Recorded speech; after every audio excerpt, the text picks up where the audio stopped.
Boa noite, meus amigos, queridos companheiros do Missionário da Luz e outros tantos que nesse instante estão conectados conosco nesta live que rotineiramente temos promovido às segundas-feiras com o intuito precípuo de levar a mensagem espírita, a mensagem do Cristo a todos os lares. Muito contente aqui estamos na presença do presidente do Missionário da Luz, que muito gentilmente me convidou para ser o anfitrião da noite, para ser o mestre de cerimônia, com muita alegria. Eu aceitei o convite porque nós estamos tendo a honra de receber nesta noite, para falar conosco, para estar conosco, o professor Edmir Garcia, um militante do movimento espírita, um grande companheiro, um grande amigo, conhecedor da doutrina e, sobretudo, uma pessoa que nos encanta pela sua sinceridade, pela sua doçura, pela sua forma tão elegante de conduzir a vida. Edmir, eu te agradeço a presença. Reinaldo, muito obrigado pelo convite. E antes, Edmir, que nós o convidemos, façamos uma prece. Estamos sim nesse instante conectados, mas vamos pedir ao Cristo que nos envie a sua luz para que juntos nos fortaleçamos e que os nossos corações possam ser tocados por esta paz. Agradecemos aos benditos Espíritos amigos que nos intuem, que nos protegem, que nos guiam por este mundo. Agradecemos, Senhor, por esta grande família espírita que se amplia, por esses grandes companheiros que a cada dia se apresentam em nossa vida, por esses laços que se fortalecem e por esse carinho imenso que emana de cada coração. Obrigado, Senhor, por tudo, por hoje e por sempre, que assim seja. E aqui então, Edmir Garcia, seja bem-vindo, vai tratar do tema Educação Espírita. E aí então, eu te convido para tomar a tribuna e dizer tudo aquilo que o seu coração preparou para dizer para nós esta noite. Muito obrigado. Seja bem-vindo, Edmir. Eu que agradeço, Paulo, agradeço o Reinaldo, a casa que me oferece a oportunidade de compartilhar com vocês alguns ensinamentos, algumas pesquisas. Importante dizer que esse trabalho sobre educação espírita, ele nasceu no curso de formação de educadores espíritas que nós fizemos em Campinas no ano de 99 e 2000. Portanto, há 21 anos atrás, nós tivemos durante um ano um curso de formação de educadores espíritas conduzido pela Dalgisa Balieiro, companheira de Ribeirão Preto, e um final de semana por mês, nós nos reuníamos lá, portanto foram 12 encontros, passávamos 2, às vezes 3 dias, se tinha algum feriado ali, estudando o tema educação espírita. E, portanto, foi talvez o tema que eu mais estudei, até por ser educador também, por ser professor, e daí nasceram algumas publicações, palestras, seminários, e eu confesso que é um tema que me agrada muito, porque estou convencido da importância dele para a nossa formação. Importante começar, então, a justificar a escolha desse tema. Há cerca de 2.800 anos atrás, na Grécia Antiga, existia um legislador bastante conhecido, chamado Licurgo. Licurgo era um sábio, e como os sábios da antiguidade, quando era convidado para falar sobre algum tema, levantava e falava de pronto. Mas, quando chamaram ele para falar sobre o tema educação, Licurgo pediu 1 ano para preparar a palestra.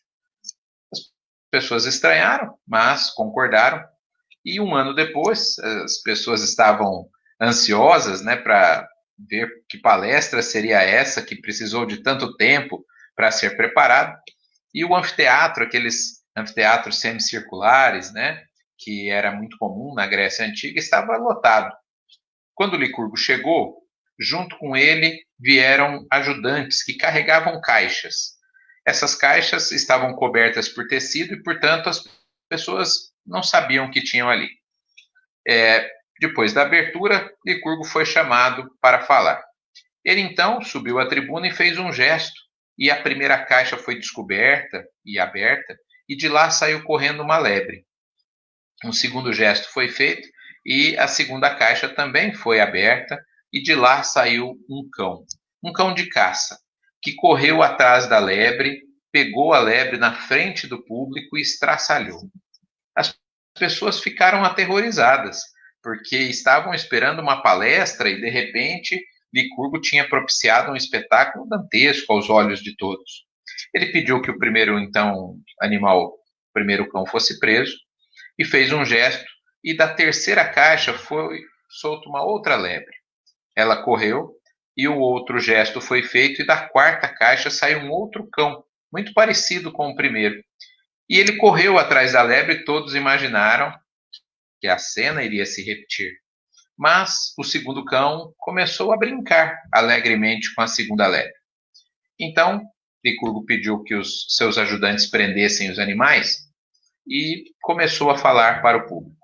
Eu pedi 1 ano para preparar essa palestra, porque na verdade eu precisava preparar os animais.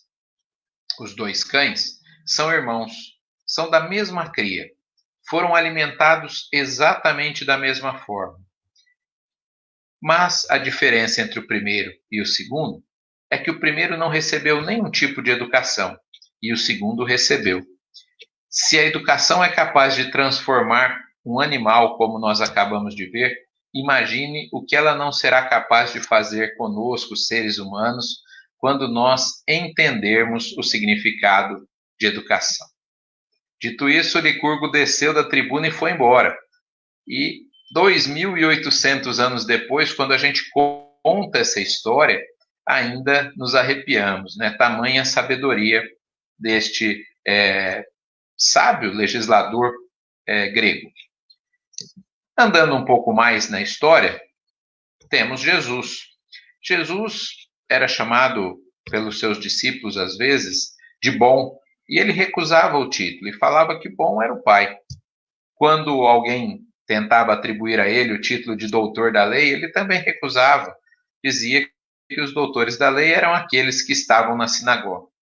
O único título que Jesus aceitava, e até de alguma maneira incentivava que o chamassem assim, era o título de mestre, dando clara demonstração de qual era o papel dele diante da humanidade. O papel de educador, o papel de mestre. Se nós seguirmos mais um pouco, veremos que, quando da codificação da doutrina espírita, muitos espíritos reencarnaram para essa tarefa. Alguns trabalhariam como médiuns, outros ajudariam na organização da codificação, mas capitaneados por um educador, por um pedagogo. Hippolyte Léon Denis Arrivel, nosso Allan Kardec, era pedagogo de primeira linha, com muitas obras publicadas, discípulo de Pestalozzi, um dos maiores pedagogos que nós temos notícia no planeta Terra. Portanto, se Jesus só aceitava o título de mestre, e se Kardec era, por excelência, um educador, um mestre, nós precisamos prestar um pouco mais de atenção ao tema educação, educação espírita. Mas todo mundo sabe um pouco de educação. Aliás, falar sobre um tema que ninguém conhece é mais fácil do que falar sobre um tema conhecido. Porque se eu viesse aqui falar, se eu soubesse, é claro, alguma coisa de física quântica ou da teoria da relatividade, provavelmente seria novidade para muitas pessoas e então seria conhecimento novo. Mas quando a gente vai falar de um tema como educação, todos temos a nossa própria experiência, é um pouco mais complicado porque nós precisamos desconstruir os conceitos equivocados que temos para construir outros conceitos no lugar. Para quem já reformou casa e construiu alguma coisa também, uma casa, vai saber que reformar é mais difícil do que construir. Porque para construir você coloca lá uma janela no lugar certo. Para reformar você tem o trabalho de tirar a outra janela para colocar a nova. Então, hoje, nesses minutos que estaremos aqui conversando, talvez vocês tenham que desconstruir alguns conceitos sobre educação para que o conceito de educação espírita possa se implantar. Vejamos. A educação tradicional, de um modo geral, ela busca algumas coisas. Por exemplo, condicionar o indivíduo. Então, o condicionamento, tão estudado por Pavlov com os animais, é algo normal. Os mais antigos, como eu, aliás, devem se lembrar que antigamente as professoras mandavam fazer muitas cópias, muitas cópias. Copiava. O que é isso? É condicionamento, né? Você vai ter que repetir até aprender. Outra coisa que a educação tradicional também usa é depositar conhecimento. Então eu informo muitas coisas, daí chega o dia da prova, o dia do vestibular, o dia do concurso, a gente vai fazer um saque, né? Como se fosse o banco mesmo, depósito e saque. É um conceito do educador brasileiro Paulo Freire, né? Concepção bancária de educação. Então aquela ideia de que a gente vai depositando como se a cabeça dos educandos fosse um cofrinho e depois, em um determinado momento, nós sacamos isso. Uma outra coisa que a educação tradicional faz é adequar o indivíduo ao meio. Isso todos nós passamos por isso, por essa situação. Vejamos, usamos esse estilo de roupa porque a educação nos adequou a isso. Se morássemos numa aldeia indígena, usaríamos outro estilo de roupa. Se morássemos num país de maioria muçulmana, possivelmente usaríamos outro tipo de roupa. Ou seja, a educação adequa a gente para a situação, ela adequa para o mercado de trabalho, ela de alguma maneira deposita informações esperando depois sacar isso e nos condiciona através, muitas vezes, da repetição. Só que esses conceitos não são conceitos da educação espírita. Porque nós estamos educando um espírito imortal, diferente de quem olha para aquele indivíduo como uma tábua rasa, como alguém que começou a existir no momento do nascimento. Nós temos uma visão reencarnacionista. E por esse motivo, uma criança que chega a um lar não é uma folha em branco. Muito pelo contrário. Ela tem história e muitas vezes uma história que supera, em termos de intelecto e de conquistas, a própria história dos pais. Portanto, só o fato de sermos reencarnacionistas nos dá uma concepção completamente diferente a respeito da educação. Então, olha aquela famosa frase que os adultos costumam falar para os mais novos, né? Eu tenho experiência, então você tem que me ouvir. Olha, se não fôssemos espíritas e reencarnacionistas, a frase poderia ser até verdadeira. Mas, sendo reencarnacionista, nós não podemos afirmar isso com certeza, porque aquele espírito pode ter experiências muito maiores do que as nossas, muito diferentes das nossas. E, portanto, a nossa experiência não é uma baliza, às vezes, tão boa para aquele espírito. Vejamos, se não são, então, os 3 verbos, né? Condicionar, depositar e adequar. Quais são os verbos da educação espírita? A educação espírita transforma. Se fosse para fazer igual, não precisava vir uma outra doutrina. Então nós temos que nos modificar, nos transformar. E às vezes nós percebemos na própria prática das casas espíritas poucas modificações. Vejamos o exemplo. No passado, éramos, em outras encarnações, politeístas. Acreditávamos em vários deuses. Depois, com o advento do cristianismo, se tivemos encarnações nas religiões cristãs, passamos a acreditar em diversos santos, né? Então, pedíamos para chover para um santo, para casar para o outro santo, ou seja, o politeísmo foi substituído por um panteão de santos. E às vezes na casa espírita a gente vê a mesma coisa em relação aos espíritos amigos, aos guias espirituais, aqueles que nos protegem. Então veja que mantemos praticamente o mesmo comportamento, mudando a nomenclatura.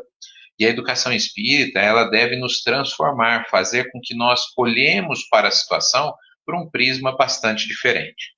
Ela também busca nos despertar.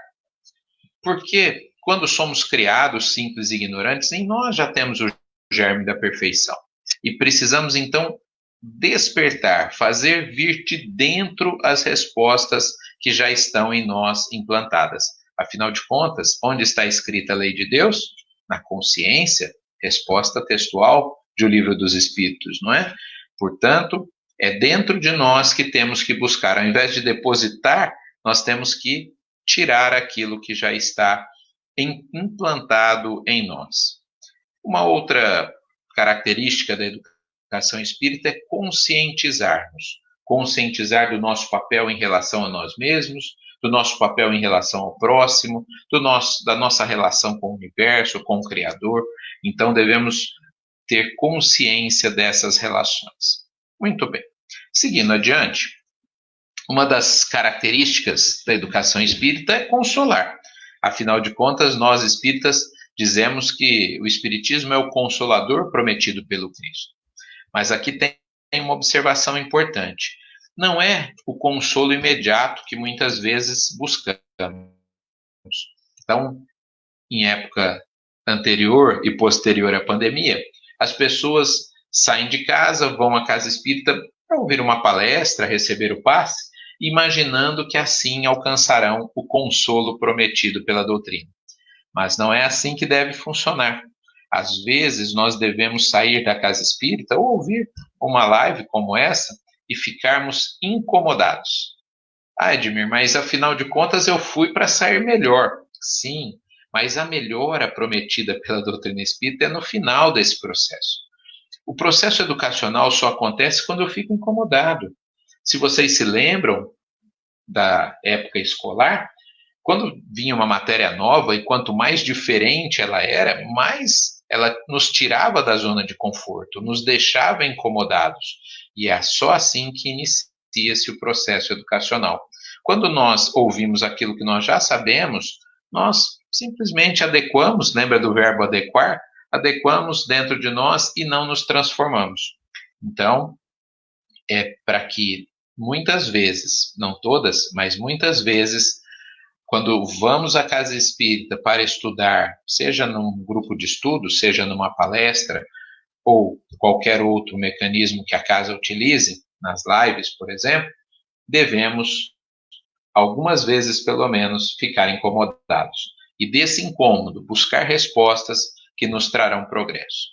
Seguindo adiante, vamos imaginar que a educação espírita fosse uma mesinha.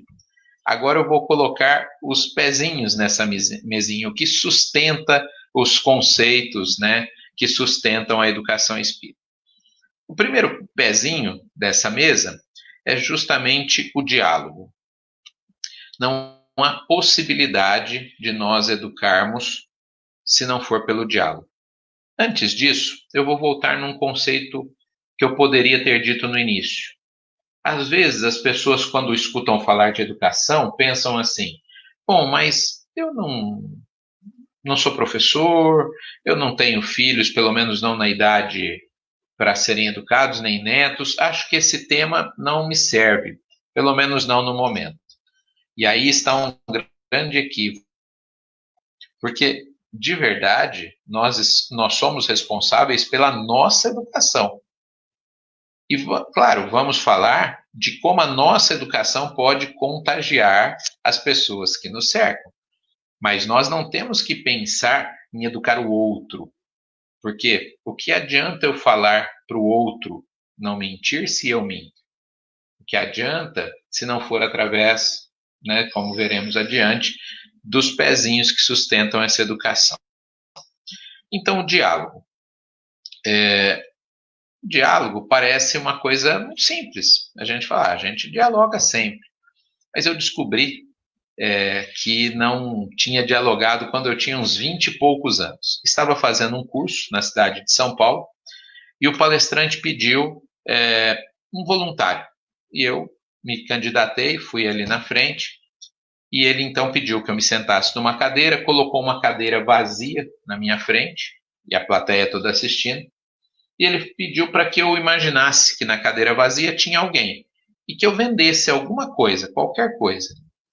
Eu fiquei incomodado de falar com a cadeira vazia e pensei em vender livros. Comecei a falar que os livros eram muito bons e tentei convencer a cadeira vazia de que os livros eram uma boa aquisição.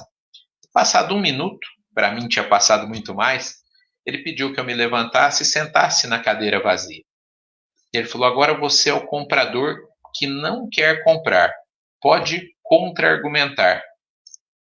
E aí eu tinha que desdizer tudo aquilo que eu havia dito há pouco. Então eu comecei a argumentar que não me interessava por aquilo, que aquilo não ia trazer nenhum benefício. Passado mais um minuto, ele pediu para que eu me levantasse e sentasse na outra cadeira e que então eu tentasse convencer o comprador da importância dos livros. Eu sentei 3 vezes em cada cadeira, portanto a técnica demorou, em média, 6 minutos, mais o tempo de explicação ali do que eu deveria fazer. Para mim, foi uma eternidade, porque naquele dia eu descobri que eu realmente não havia dialogado na minha vida. Dialogar é quando eu aprendo a sentar na cadeira do outro, quando eu aprendo a olhar as coisas do ponto de vista do outro. E aqui não necessariamente para concordar. Eu não sou obrigado a concordar com todas as opiniões. Mas se eu não sou capaz de me colocar no lugar do outro num processo de empatia, eu não dialogo. O que nós fazemos, como dizia Piaget, são monólogos coletivos, né? Ou, como diz Legião Urbana, fala demais por não ter nada a dizer, né? Ou seja, nós falamos muito, mas pouco ouvimos. E aqui tem exemplos, muitos exemplos, para provar o quanto nós não ouvimos as pessoas e, portanto, não dialogamos. Numa educação sem diálogo, não haverá possibilidade de ninguém se transformar. Portanto, o primeiro pezinho da nossa mesa, chamada educação espírita, é o diálogo. O segundo é o exemplo. Não há possibilidade de nós arrastarmos alguém para algum comportamento se não for através do nosso próprio exemplo. Aliás, foi assim que o Cristo nos educou. Ele não se preocupou em escrever, outros escreveram seus ensinamentos, mas ele deu o exemplo. A questão da mentira que eu citei há pouco, então nós temos uma anedota educacional que o diretor chamou o pai para mostrar que o filho tinha mentido várias vezes na escola. E o pai, então, chegou em casa, colocou o filho e conversou longamente com ele, ficou 1 hora falando com ele sobre como mentir não era bom. E o filho realmente estava convencido de que tinha errado. Aí tocou o telefone e o pai falou: se for para mim, fala que eu não estou. Toda aquela 1 hora foi por água abaixo. O exemplo é o segundo pezinho da nossa mesinha chamada educação espírita. Sem diálogo e sem exemplo, não conseguimos nos educar, não conseguimos contagiar as pessoas que estão ao nosso lado. O outro pezinho dessa mesa é a autonomia moral e intelectual. Não sei se vocês assistiram um filme que chama Ray, R-A-Y, é a história do Ray Charles. O Ray Charles é estadunidense e ele tinha uma doença degenerativa nos olhos e o médico falou para a mãe que ele perderia a vista em algum momento, não saberia precisar quando, mas que ele perderia a visão em algum momento. E eu, às vezes, quando estou fazendo a palestra presencialmente, compartilho uns minutos do vídeo, exatamente no momento em que ele perde a visão e entra em casa, aos prantos, gritando, chamando pela mãe, porque ele tinha ficado cego. E a mãe, que já estava há algum tempo se preparando para essa situação, uma pessoa sem nenhuma cultura acadêmica, muito pobre, não é? Mas um espírito com certeza de muita cultura, uma cultura milenar. Lembrem-se de que as experiências não são apenas dessa vida, né? E a mãe então continuou quieta e ele, gritando, foi parando de gritar e começou a perceber o mundo ao seu redor pela audição. A cena é maravilhosa. Se vocês tiverem a oportunidade de assistir o filme, façam isso. Porque depois de 2 a 3 minutos, ele tinha saído do desespero para o sorriso. E aquela mãe, com aquela atitude, transformou ele num dos maiores músicos que nós temos notícia. Exatamente porque ela deu conta emocionalmente, o que muitos de nós não damos, de não fazer por ele. Permitiu que ele construísse a sua autonomia. Olha, eu confesso que numa situação extrema como essa, dificilmente eu conseguiria ter a atitude correta que aquela mãe teve. Ela não, se você olhar a cena, ela não deixou ele correr nenhum tipo de perigo. Ela esteve por perto, em silêncio, aguardando que ele construísse a sua própria autonomia. Podemos também citar a mãe de André Luiz, que apesar de estar em condições melhores no mundo espiritual, ela não podia viver por ele. Cada um de nós trilhamos a nossa própria estrada. Então, se nós quisermos realmente a felicidade e o bem dos nossos educandos, temos que fazer com que eles se transformem em pessoas autônomas, que saibam conduzir a própria vida. Aliás, Piaget, diz que de 0 a 2 anos, nós temos a fase da anomia, que é a ausência de regras, onde os adultos ditam as regras. Dos 2 aos 14 anos, a fase da heteronomia, onde estamos construindo regras com a ajuda ou auxílio dos adultos. E a partir dos 14, todos deveríamos sermos pessoas autônomas, sabendo diferenciar o certo do errado e escolhendo aquilo que era o mais acertado. Mas o próprio Piaget fala que isso quase não acontece. Ficamos na fase da heteronomia para o restante da nossa encarnação. Exemplos disso. Alguém está sem cinto de segurança, aí o motorista que vem no sentido contrário dá um sinal de luz e a pessoa então coloca o cinto de segurança ou liga o farol, alguma coisa assim. Ou seja, nós só agimos com medo de um castigo ou para ganhar um prêmio.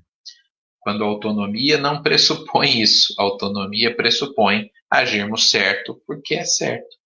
Ponto. Então, o terceiro pezinho é a construção da autonomia.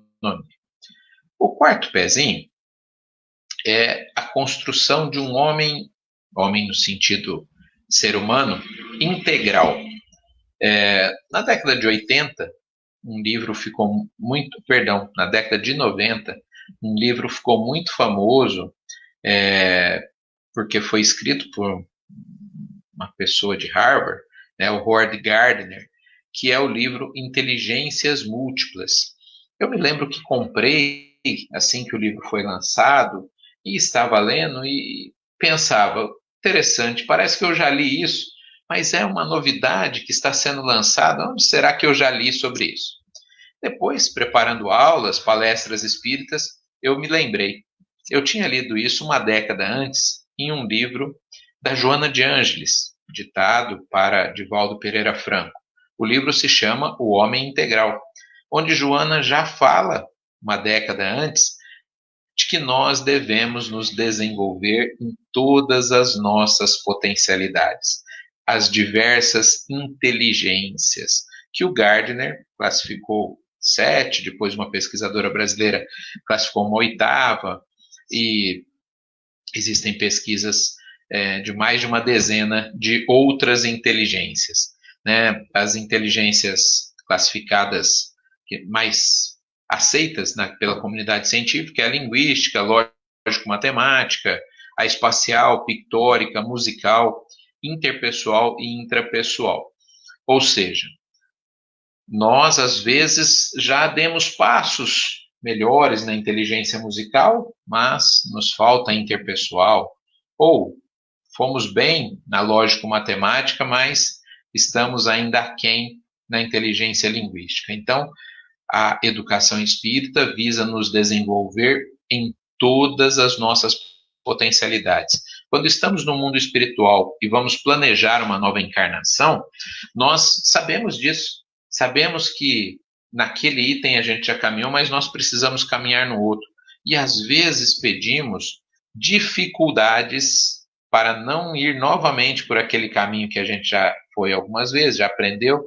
A gente fala, olha, eu preciso ter algum limitador, porque senão eu vou de novo para aquele caminho que eu já conheço. E eu preciso desenvolver outras habilidades.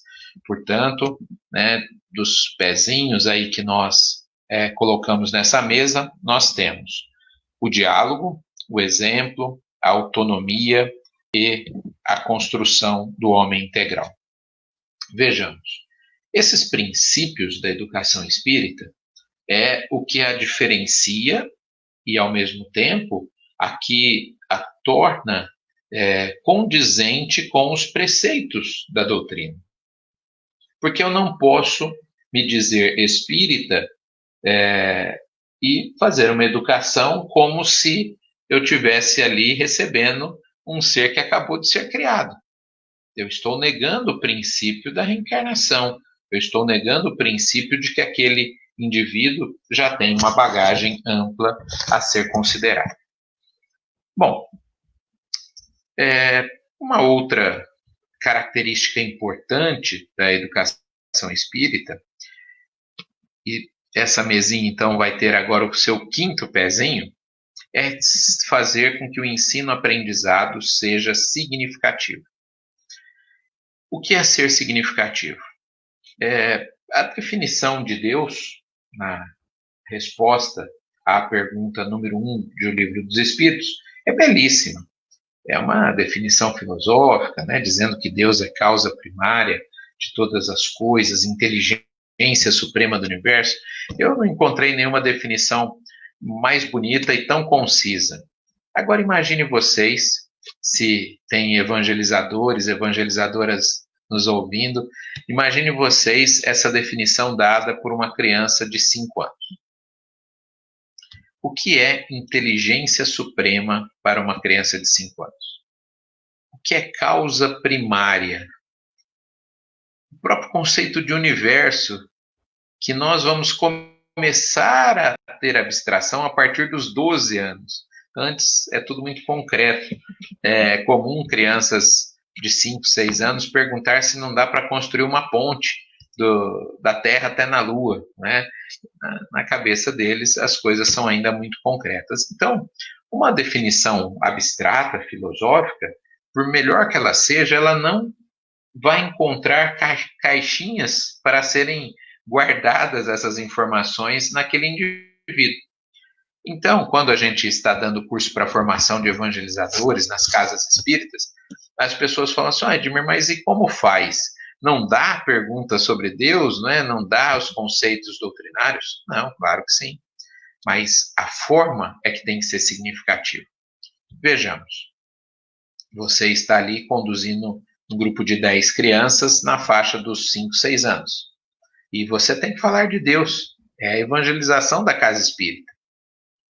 Mas ao invés de dar a definição, ou pode até deixar a definição ali como mais um exemplo, faça o seguinte: leve as crianças até o jardim, se na casa espírita tiver melhor, se não, um jardim mais próximo, e fale para elas, mostre uma roseira, por exemplo, e diga para elas: construa uma roseira igual a essa. Elas vão olhar e falar: é para desenhar?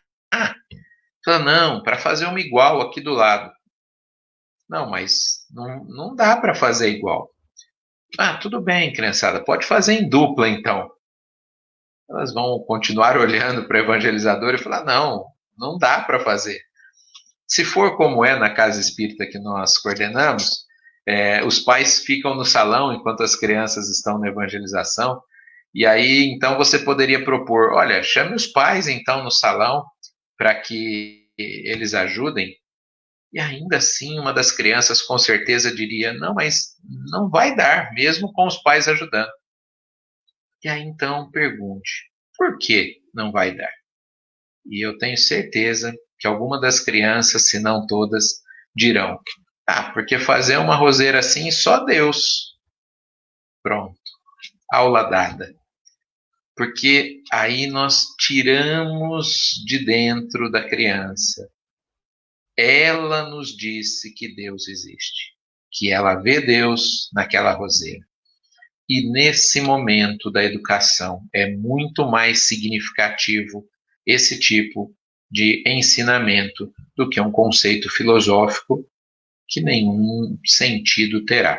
Mesmo que eu possa ler, dizer para ela isso daí, não há mal em dizer, mas não posso imaginar que encontrará ressonância nessa criança. Portanto, eu preciso criar mecanismos que possam serem significativos nesse processo. Mais um pezinho, o sexto dessa educação espírita, é a preparação de pessoas solidárias. Nós vivemos numa sociedade muito egoísta. Aliás, o Evangelho segundo o Espiritismo diz que o orgulho e o egoísmo são as duas principais chagas da humanidade, não é? Pessoas brigam por vaga no estacionamento do shopping, enfim, não vou nem citar nenhuma situação da pandemia para não gerar polêmica, mas há interesses pessoais muitas vezes se colocando acima dos interesses coletivos. Muito bem. Eu vou contar duas histórias, que eu conto essas histórias às vezes até em outras palestras também, e vocês talvez conheçam. Uma delas é do Chico, o nosso companheiro de Mirassol, o Adelino Silveira. Ele ia muito a Uberaba e levava o Chico à feira. E certa feita, o Chico estava escolhendo tomate, mas pegava tomates ruins. Pegava um tomate bom, pegava outro ruim. E o Adelino chamou a atenção, falou: Chico, escolhe o tomate direito. Não sabe escolher tomate, está pegando tomate ruim aí. E o Chico então falou: não, eu sei sim, Adelino. Ué, mas por que você está pegando tomate ruim, Chico? Porque a gente chegou muito cedo à feira. Se eu pegar todos os tomates bons, o que vai sobrar para o pessoal que chegar mais tarde? Quando a gente conta essa história, muitos falam: que história legal, mas era o Chico Xavier, né, Edmir? O Chico Xavier, afinal de contas, é um espírito que está um degrau acima da gente e tal. Mas eu vou contar uma segunda história para mostrar que a solidariedade, a preocupação com o outro, a empatia, não precisa ser apenas para espíritos que já têm uma hierarquia espiritual superior. Um brasileiro, esse texto correu à internet há uns tempos atrás, trabalhava na Volvo, uma empresa que fabrica carros, caminhões, cuja sede é na Suécia. E esse brasileiro foi transferido, então, para a sede, e quando lá chegou, ele não podia dirigir na Suécia, porque a sua carteira de motorista não tinha validade, ele precisava fazer um exame. Até que isso acontecesse, um sueco falou: olha, eu te dou carona, eu passo na sua casa, a gente vem junto. E aí, então, eles entravam às 7h30 da manhã, mas esse sueco gostava de chegar cedo, 7 horas eles estavam chegando. Como a empresa lá é muito grande, do portão onde o carro entrava até a porta da fábrica mesmo, tinha um espaço enorme, cerca de 400 metros de estacionamento, né? Um pátio gigantesco. E esse sueco parava pertinho do portão, e eles caminhavam quase 4 quarteirões vazio até entrar na porta da empresa. O brasileiro ficou indignado, mas estava de carona, não falou nada, até que foi pegando intimidade com um amigo sueco e perguntou: olha, deixa eu te perguntar uma coisa, a gente chega cedo, por que você para perto do portão e não perto lá da porta? E o sueco então respondeu quase sem entender, falou: olha, você mesmo já deu a resposta. E o brasileiro falou: como assim? Você disse, nós chegamos cedo, por isso a gente para perto do portão. As vagas mais próximas à porta ficam sempre reservadas para aqueles que vão ter algum imprevisto, chegar em cima da hora. Então, teremos sempre vagas perto da porta para esses nossos amigos. Olha que coisa fantástica. Não era um Chico Xavier, né? Todos os funcionários da Volvo. Apenas uma ação de solidariedade coletiva. Quando nós educamos as pessoas para a solidariedade, para se preocupar com o outro, mas que outro? Não sei. Não sei quem vai chegar atrasado. Amanhã posso ser eu a precisar daquela vaga. Então, se nós não educarmos dessa maneira, não podemos esperar lá na frente uma sociedade solidária. Olha só como que nós educamos. Olimpíadas, jogos, e quem chega primeiro vence. Ninguém nem lembra do segundo. Mas não deveria ser assim. Eu tive a oportunidade de fundar e presidir uma cooperativa educacional. E me encantava e me chamava a atenção o trabalho do professor de educação física, o Flávio. Certa feita fizemos uma gincana num clube da cidade, né, uma atividade num sábado pela escola, e diferente do que eu já tinha visto, né, nas outras gincanas escolares, a turma foi dividida em equipes, em 4 equipes, e a prova da piscina me chamou muita atenção.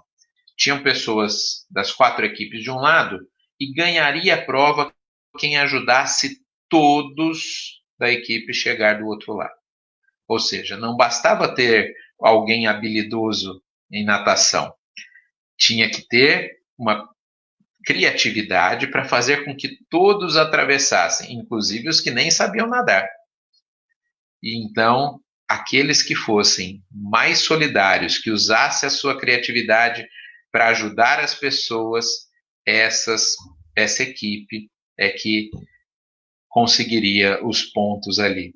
Veja como é simples. Precisamos educar para que o prêmio seja não para quem chegou em primeiro, mas para quem ajudou mais gente a chegar. Essa é a forma da educação espírita. E às vezes na casa espírita nós criamos competição, nós fazemos as pessoas verem o outro como adversário. Eu já vi casas espíritas discutindo o seguinte: aqui tem a turma do estudo, aqui tem a turma da mediunidade e ali tem a turma da assistência e promoção social. Como se fossem 3 casas espíritas disputando espaço dentro de uma instituição ali. Vejamos então que este 6º pezinho é fundamental para pensarmos em termos de educação espírita. Vamos colocar mais um pezinho. A educação espírita deve diferenciar obediência de respeito. Os mais velhos devem se lembrar que os pais ficavam felizes, na verdade, orgulhosos era a palavra utilizada, em dizer que os filhos eram obedientes. Falava: eu olho para os meus filhos e eles me obedecem. Como se obediência fosse virtude.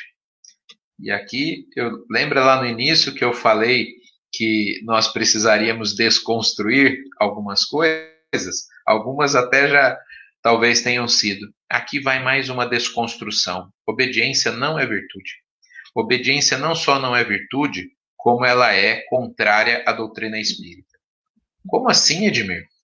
Bom, Todos nós, se temos pelo menos uma semana de doutrina espírita, já ouvimos dizer que a doutrina espírita defende a fé raciocinada, o contrário da fé cega, que é a obediência. A obediência é a fé cega. A fé raciocinada é aquela que reflete, é aquela que pensa, é aquela que conclui. Portanto, a fé cega, ou a obediência, é contrária à doutrina espírita. Exemplos: a juventude hitlerista, que defendeu, inclusive o bunker, que o Hitler se matou no final da Segunda Guerra Mundial, era super obediente. Os meninos do tráfico de drogas também são super obedientes. Nem por isso eles estão no caminho que levará com mais facilidade ao progresso. Todos vão progredir, mas não é um caminho dos mais acertados e não é o caminho apontado pela doutrina espírita. No lugar da obediência deve haver respeito. Nós devemos respeitar tudo e todos, todas as diferenças, devemos compreender que cada um de nós estamos num ponto da escalada evolutiva, mas a fé cega é contrária à doutrina espírita.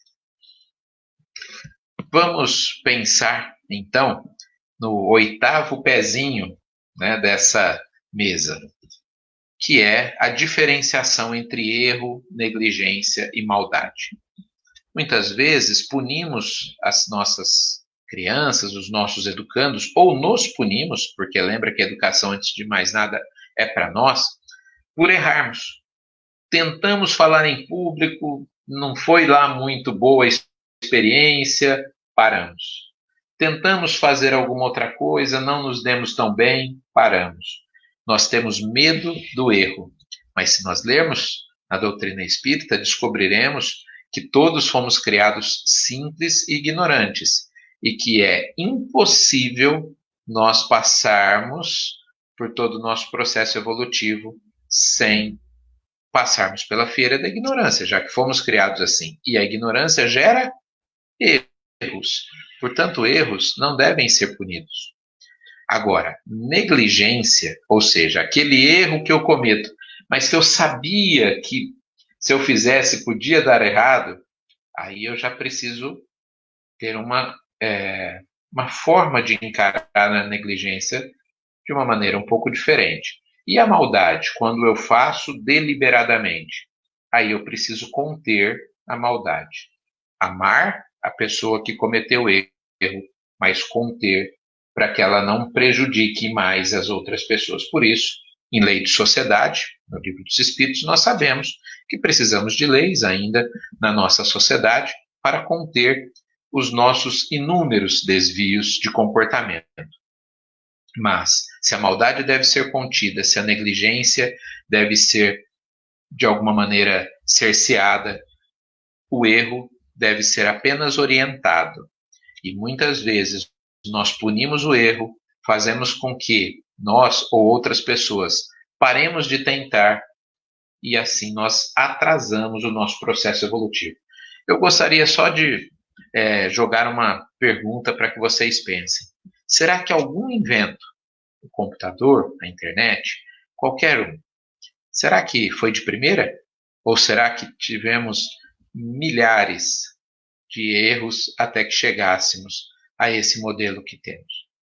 Pelo menos Thomas Alva Edison, todos devem conhecer essa história, um dos amigos dele disse: Edison, para com essa pesquisa, você já errou mais de 1000 vezes. E ele falou: não, eu não errei, eu já eliminei mais de 1000 possibilidades, eu estou mais perto da resposta certa. Olha como o erro, então, é parceiro da ciência, o erro é parceiro do progresso. A negligência e a maldade são coisas diferentes do erro. Estamos caminhando para o encerramento da nossa conversa e eu gostaria de dizer que o último pezinho dessa educação espírita é criar hábitos de moralidade. Nós não costumamos gastar tempo com isso em relação a nós e aos nossos educandos. Exemplo, nós ensinamos os nossos filhos a amarrar o sapato, nós ensinamos os nossos filhos a dobrarem as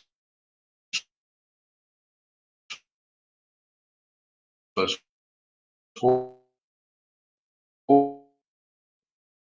roupas, arrumarem sua cama. Mas tem a seguinte experiência: ninguém sentou na nossa frente e disse assim: olha, meu filho, ou, né, depende com quem estivermos falando, hoje eu vou te ensinar a perdoar, ou hoje eu vou te ensinar a amar. Por quê? Nós parece que não damos valor aos hábitos de moralidade. Edmir, mas não é através do exemplo? Você mesmo não disse lá que um dos pezinhos dessa educação é o exemplo? Sim, sem dúvida, que ensinar a amar, ensinar a perdoar e outros hábitos de moralidade é através do exemplo. Mas às vezes o exemplo não é suficiente. Podemos citar uma professora alfabetizadora. Ela vai na lousa e desenha uma letra. Os aluninhos olham e repetem o movimento. Pelo exemplo dela, eles fazem ali no caderno. Mas nem todos conseguem. Para alguns, ela vai ter que pegar na mãozinha e ajudar. Além do exemplo, vai ter que ajudar. Então, se trata disso, nós ensinarmos a perdoar. Bom, numa outra palestra sobre o perdão, a gente pode falar sobre técnicas para perdoar, que são bastante viáveis, não é? Para que a gente, então, aprenda e possa compartilhar também. Quando eu faço essa palestra ou falo de educação espírita, as pessoas costumam dizer, como um presidente de uma casa espírita falou no final dessa palestra em uma oportunidade, ele falou: olha, o meu embornal está cheio, é muita informação.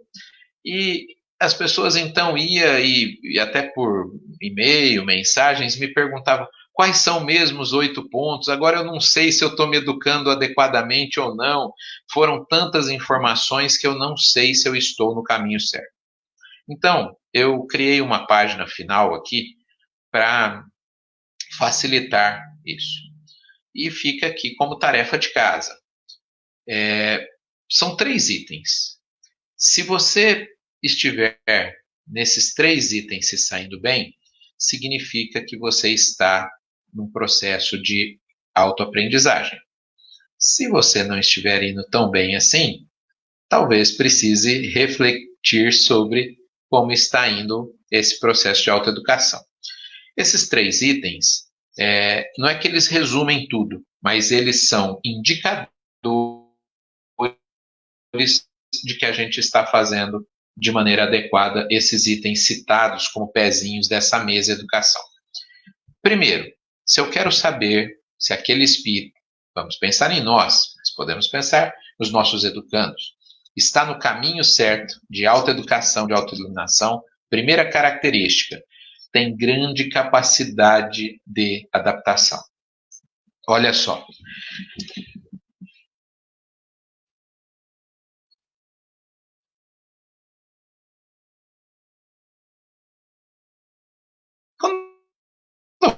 Falo isso, talvez não se assustar. Esses 3 itens agora vai doer. Eu já aviso antes porque dói. Falei grande capacidade de adaptação, pode ser que você não tenha achado isso tão fora do seu menu. Mas olha só, quem tem grande capacidade de adaptação não reclama nunca. E agora? Como é que está a sua classificação aí? Que estava no 10. Porque espírito superior não reclama, se adapta. Jesus não falou assim, não inventaram microfone ainda, eu acho que eu vou deixar para encarnar depois que a internet estiver funcionando melhor, né? Porque aqui não tem internet. Não, se adaptou. Será que Chico Xavier tinha condições ideais? Madre Teresa, Irmã Dulce, Gandhi? Ou eles se adaptaram? Espírito superior se adapta, porque se autoeducou, então se adapta.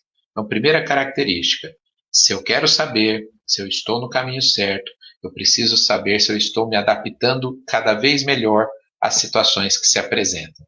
E para isso, não reclamar é um indicador confiável. Vai doer mais um pouquinho. Não ser ansiosos. Puxa vida. Né? Agora complicou porque o Brasil é o segundo país do mundo que vende mais ansiolítico no mundo. Só perde para os Estados Unidos. Ou só ganha, nesse caso. Aliás, ser ansioso, ser ansiosa virou modinha, né? As pessoas falam, eu sou muito ansioso, como se fosse uma virtude, né? Mas permita-me dizer que a ansiedade é não compreender o tempo de Deus, não compreender o tempo do universo. E como dialogador em reuniões mediúnicas já há mais de 30 anos, posso garantir para vocês que boa parte dos processos obsessivos vem da ansiedade. Talvez você não tivesse pensado nisso, mas os obsessores, quando estão dialogando conosco, e nós propomos a eles que eles esperem que as coisas se cumpram no devido tempo, eles falam, não, não tem que pagar agora, eu quero que pague agora, olha a minha ansiedade. Eu não aceito esperar que as coisas fluam no tempo do universo. Eu quero no meu tempo. Então é o meu orgulho gritando, e esse orgulho gritando gera ansiedade, porque o meu tempo é mais importante que o do universo. E por isso eu resolvo cobrar aquele que eu acho que me deve, e isso gera um processo obsessivo. Portanto, se eu quiser saber se eu estou me auto-iluminando, me auto-educando, eu devo ser menos ansioso. E por fim, mais feliz. Porque se eu estou no caminho certo, com certeza a felicidade me alcança. E aqui eu faço essa palestra, como eu falei, desde 2000, com pequenas alterações, e por volta de 2002, 2003, eu fiz essa palestra numa cidade, e 10 anos depois eu estava lá, e um casal dessa cidade falou assim, você tem tempo? Vem aqui que nós queremos. Eles moram no sobrado, falou: sobe aqui, nós queremos mostrar uma coisa que nós pregamos no nosso espelho. E aí eu subi, sem imaginar do que se tratava, e no espelho então eles tinham imprimiram, né, pregaram no espelho as seguintes frases: maior capacidade de adaptação, menos ansiedade e mais felicidade. E eles dizem: todas as manhãs a gente olha, será que hoje eu estou me adaptando melhor? Será que hoje eu estou menos ansioso? Será que hoje eu estou mais feliz? E se eu estiver, eu estou no caminho da autoeducação. Encerro contando para vocês uma fábula austríaca, história de um menino com 12 anos que recebeu uma bronca do pai, o pai foi trabalhar e ele ficou com muita raiva, ninguém gosta de levar bronca. Eles moravam ali na Áustria, próximo à cidadezinha que eles moravam, próximo aos Alpes. Então, ele saiu de casa, andou quase 10 quilômetros e aí chegou na borda da cidade ali quando começava a cordilheira. E ele, com raiva do pai, gritou: eu te odeio! E o som, né, se fez ouvir por ele: eu te odeio. E ele não entendeu o que se tratava, gritou de novo, ouviu eu te odeio de novo, contou para a mãe. Mas na visão dele tinha um outro menino falando lá que odiava, né? Quando ele falou para a mãe que tinha um outro menino lá na montanha, a mãe, muito bondosa, falou: filho, vamos lá. Você fez alguma coisa? Não, mãe, eu nem vi o menino, eu só escutei ele falar. A mãe então falou: às vezes ele está precisando de alguma coisa, vamos lá. Lá chegando, ele quis então despertar esse outro menino e gritou: eu te odeio. E o eco se fez ouvir, né? A mãe, claro, percebeu que era o eco, não era uma outra criança, e sorriu e falou: meu filho, mas também tem uma mulher aqui que fala coisas muito belas. E ela então gritou: eu te amo. E o eco se fez ouvir: eu te amo. Ela se virou para o filho e falou: meu filho, a vida é tal qual essa experiência que você acaba de vivenciar. Se você der a ela coisas negativas, ela vai te retornar coisas negativas. Mas se você der a ela coisas positivas, ela vai te retornar coisas positivas. Então, fica o convite para que todos nós possamos dar à vida coisas positivas. A educação espírita nos conclama a isso. Eu agradeço a oportunidade.